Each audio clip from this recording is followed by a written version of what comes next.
number one. Check out my melody. Yes, Check exactly. out my melody. Just one more more fight. fight. Yes. Stone Cold Steve Austin versus The Rock at WrestleMania 17. And man, I gotta be honest. When someone asks me what's my all-time favorite fight match in WWE history, it always comes back to this for me. Stone Cold Steve Austin versus The Rock at WrestleMania 17. As a kid, seeing The Rock and Stone Cold Steve Austin at the height of their popularity, man, you talk about aura. They had the ultimate aura. This is like, and you're a Dragon Ball fan, you know, Goku, Vegeta, this is like when they were SS2 and you knew they were stronger, and you know, Vegeta hits him with the line, "You're stronger than your son was against Cell." And you're like, oh, we got two of the strongest beings going up here. This is what it felt like, because Austin, when he came back, Rock was on a whole other level and Austin was still right up here, and it's like, man, we're gonna see them collide.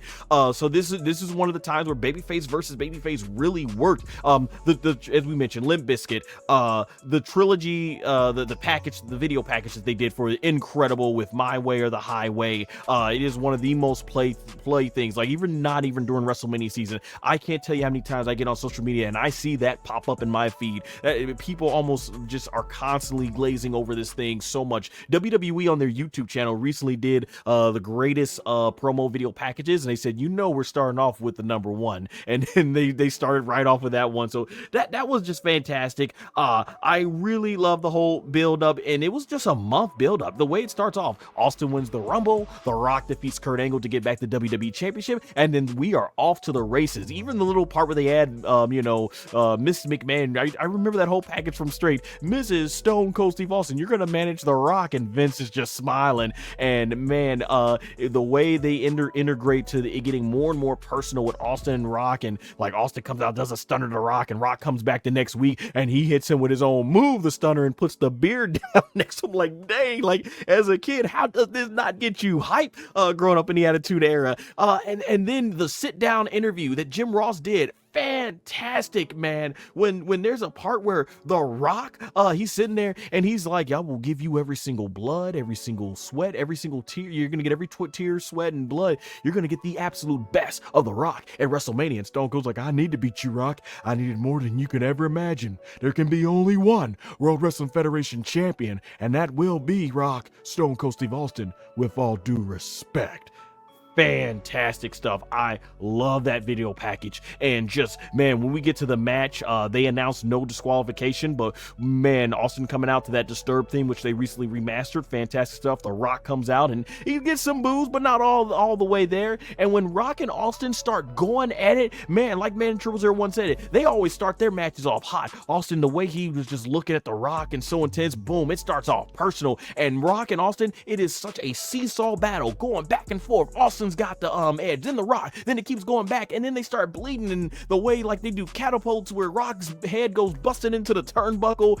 They're doing the whole thing with the bell, and I've heard Austin on his podcast before talk about everything that went into this match, how he distracted the referees just so the camera can take attention to them and then get some more color. And man, it's just like two warriors battling out, both bloody. We see Stone Cold, and I could tell after getting the back surgery, Austin was doing moves we hadn't seen in years. The $1 Million Dream, suplexes from the top rope, spine busters. Like, for people that think Stone Cold is just a brawler, not a wrestler, go back to his stuff before he got injured with his neck from Owen Hart, and watch this match. Austin was able to do stuff that we hadn't seen in years, and him and The Rock, they're doing the sharpshooters, the callback to WrestleMania 13. So many great moments, and the near falls are insane. Kicking out of the rock bottoms, kicking out of the stunners, kicking out of the people's elbow, more stunners, more rock bottoms. It's insane, and it's during a time frame where this was not commonplace, and that's what I love so much about this match. And then Vince McMahon walks out, and this is the part where I will say, watching it back, I'm like, oh boy, we get to the big elephant in the room. But you know what? The execution is still really good with Stone Cold. The shocking part when he can't put The Rock away, and so he tells Vince McMahon, because first Vince McMahon pulls out The Rock, and we're like, well, why did Vince do that? And then Austin, when Rock gets down, Austin's like, come here. And then Vince throws the chair in, and Jim Ross, the way they sell him on commentary, him and Paul Heyman were fantastic during this. And they're like, oh my gosh. And it's like, he said, are we seeing what we're seeing? I said, what is this? What is this? And Austin cannot put the Rock away. And man, some of the most vicious chair shots I've seen when Austin is just bam, bam, bam, and then just jamming the chair shot into the Rock. And then from there, finally, when Jim Ross on commentary, he's like, what the hell is this? What the hell is this? And then he gets the 1, 2, 3, and Paul Heyman's like, it's a new champion, and the audience explodes. They don't care, and myself included, they don't care that Stone Cold turned heel. They don't care that he signed with his man. We got Stone Cold finally back as the WWE champion, and that was me at the time. I was like, oh, he went bad guy. I remember coming back to school the next day. My teacher, she didn't watch it, so she's like, who won? She knew I watched wrestling. I said,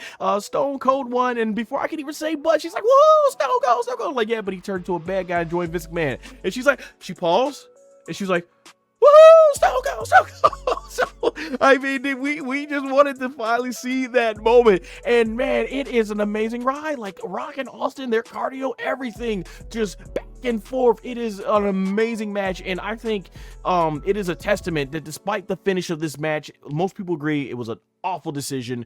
Most people still love this match and adore it to this day. And I think that's the testament of just the work that Rock and Austin put in. This was amazing. It was the main event of arguably what many consider the greatest WrestleMania of all time. A lot of people think it's probably one of the greatest WrestleMania main events of all time.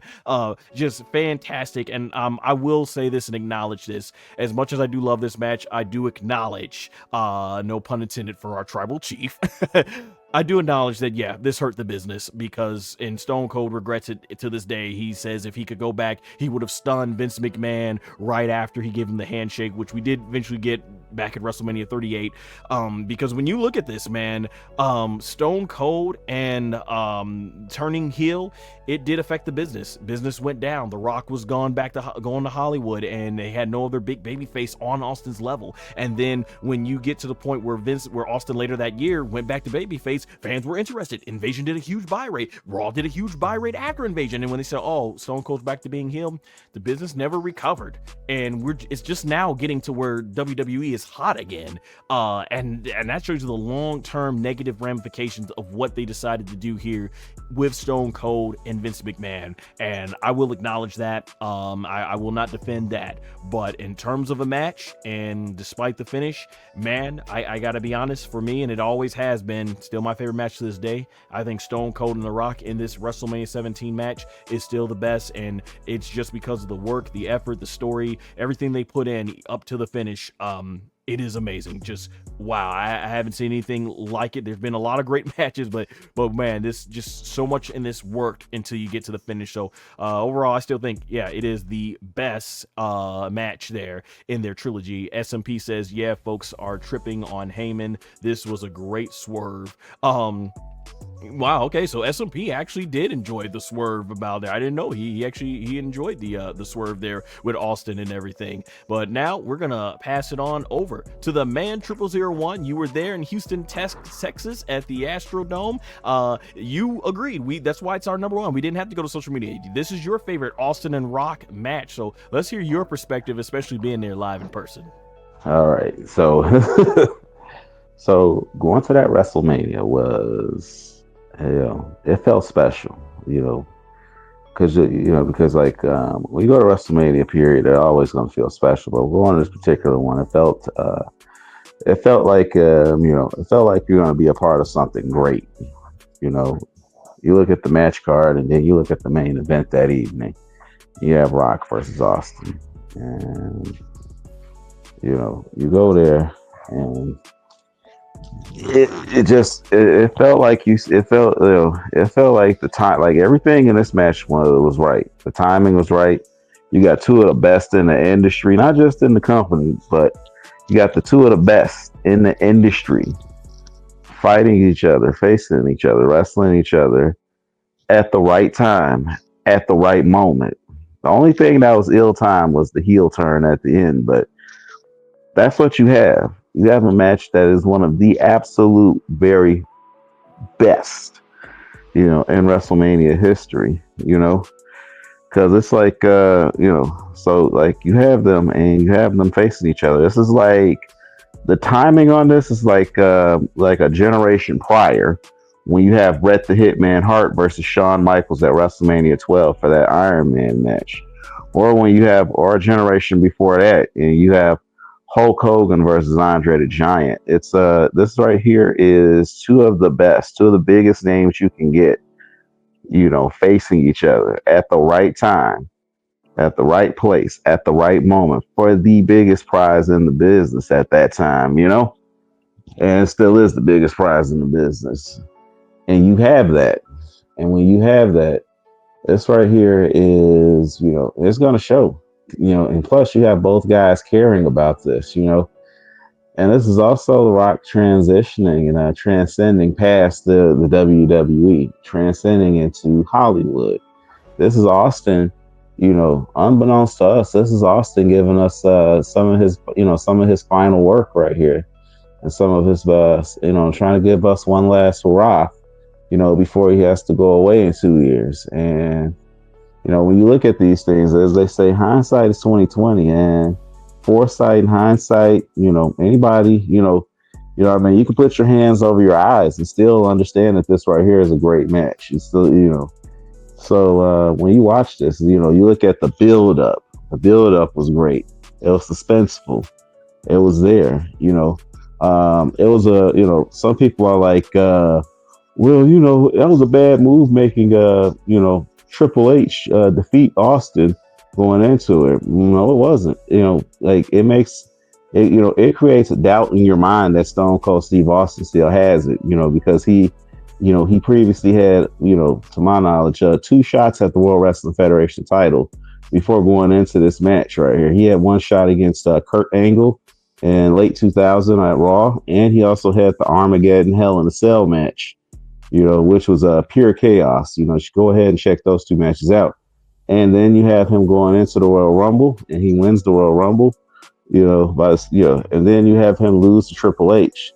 That right there makes Triple H look good going into his rivalry with The Undertaker, and it also puts doubt in your mind, and it makes it feel like, that doubt creeps into his mind, and that creates the desperation, which causes him to sell out to Vince McMahon and give his soul to Vince McMahon, So it's in order for him to be able to become WWF champion once again. So it's so it was a very suspenseful. This match right here is cinema. Like the only bad thing about it was the ending, and the ending could have worked. The ending could have worked, but it was just not the right time for a Austin heel turn. Because Stone Cold Steve Austin, he could have turned heel on another pay-per-view that year, and they you know what I mean, you could have had this go so many different ways, but instead, like having that heel turn happen at WrestleMania right after WCW went under, it was just like, it felt, to some of the fans out there, it felt like a big FU to all of the wrestling fans out there. It's like, we got, because like in our minds, we're just thinking, well, we can't go watch ECW or WCW anymore. And we're kind of stuck with this. So for some people, it just turned people off from wrestling, period, because you cannot take the fans for granted. You can't take them for granted. You can't take these people for granted. These are people that, put those things out there. That's the one downside, but there's plenty of upside about this. This is the zenith of the Attitude Era. This right here is where now we're going from the Attitude Era to we're transitioning into other things. But this match right here was 2 of the best facing each other at the right moment and the right time. What I mean? It's like it's like when you watch sports. It's like when you watching sports. It's like watching Larry and Magic face each other. The Lakers and the Celtics. That's what it's like. When you watch this match, you just know that this right here is going to be great. You just know that this right here is going to be spectacular. And you go in there and you watch it, and it's just like, yeah, You know, on plus side, you know, but you know, when it comes down to the nuts and bolts of the match, the in-ring psychology was great. You have Steve Austin, who was stuck in the, you know, who was stuck in a sharpshooter, you know, reminiscent of his time against Bret the Hitman Hart, bloodied, got out, and he almost got pinned after he got locked in the $1 Million Dream. Then you have Stone Cold Steve Austin apply a sharpshooter of his own, and he's got the Rock there, and the referee does a 5 count, and Stone Cold keeps it on there since there's no disqualification, which by the way was a stipulation that was added last minute. You know, so a lot of people when they look at this show, they might not know it, but that was a stipulation that was added last minute. This wasn't the stipulation going into the show. This right here was just like, you know, what we were expecting was a standard one-on-one wrestling match like they had at WrestleMania 15. You know, no, WrestleMania 15 was also no disqualification as well, but we were expecting kind of a standard match, but instead we got greatness here. They went ahead. Both of them were bloody, battered. It felt like they left nothing out there. And, you know, it felt like they left nothing out there. It felt like they gave us their all. So, you know, this match right here definitely gets the top spot for sure. You know, it's one of the best WrestleMania matches, one of the greatest WrestleManias of all time. So this right here is an all-timer. Well said, Mantro01. Yeah, I forgot to mention that as well. Yeah, that triple threat, that no disqualification made last minute on there. But yeah, it just, that's why, yeah, I think hopefully we gave it a lot of good perspective on why this match is so beloved. And so we'll move on to our next trilogy, The Undertaker and Triple H. So coming in at